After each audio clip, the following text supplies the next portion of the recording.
జరిగింది, ఇంకా కూడా జరుగుతూ ఉంది అది ఆపరేషను. సో దాంట్లో ఉన్నటువంటి సమాచారం అంతా మా సీనియర్ అధికారులు మీకు అందరికీ ఇప్పటికే తెలియజేయడం జరిగింది.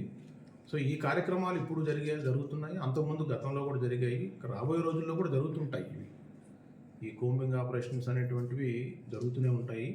లాస్ట్ మీరు కూడా చూస్తే ఒక 3-4 months బ్యాక్ కూడా మనకి 2 ఎన్కౌంటర్స్ మన ఎక్స్చేంజ్ ఆఫ్ ఫైట్స్ మన ఏరియాలో జరిగాయి. దాంట్లో కొంతమంది మావోయిస్టులు కూడా మరణించడం జరిగింది.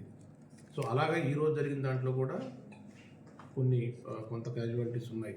సో ఈ ఆపరేషన్ కూడా కంటిన్యూ అవుతుంది. సో భవిష్యత్తులో కూడా కంటిన్యూ అవుతాయి.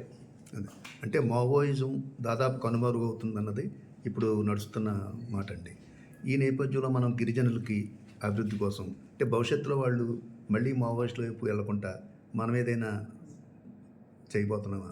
అది ప్రభుత్వం తరఫున ఆ కార్యక్రమాలు ఎప్పటికప్పుడు, ఆ ప్రయోగాలు వాళ్ళు తీసుకోవాల్సినటువంటి దాని మీద ఎప్పటికప్పుడు జరుగుతున్నాయి. తప్పకుండా ఎక్కడైతే మనకి హింసకి తావు ఉండదో, ప్రశాంత వాతావరణం నెలకొంటూ ఉంటుందో అక్కడ ఆటోమేటిక్గా అభివృద్ధికి ఆటంకం ఉండదు. సో ప్రభుత్వాలు కూడా అభివృద్ధి పనులు చేపట్టడానికి ఇబ్బంది లేకుండా ఉంటుంది, అభివృద్ధి తప్పకుండా జరుగుతుంది ఆ ఏరియాలో. సో ఆ దృష్టిలో మనం చూసినట్లయితే తప్పకుండా రాబోయే రోజుల్లో ఏఎస్ఆర్ జిల్లాలో మంచి అభివృద్ధికి సంబంధించిన కార్యక్రమాలు జరిగేదానికి అవకాశాలు ఎక్కువగా ఉంటాయి.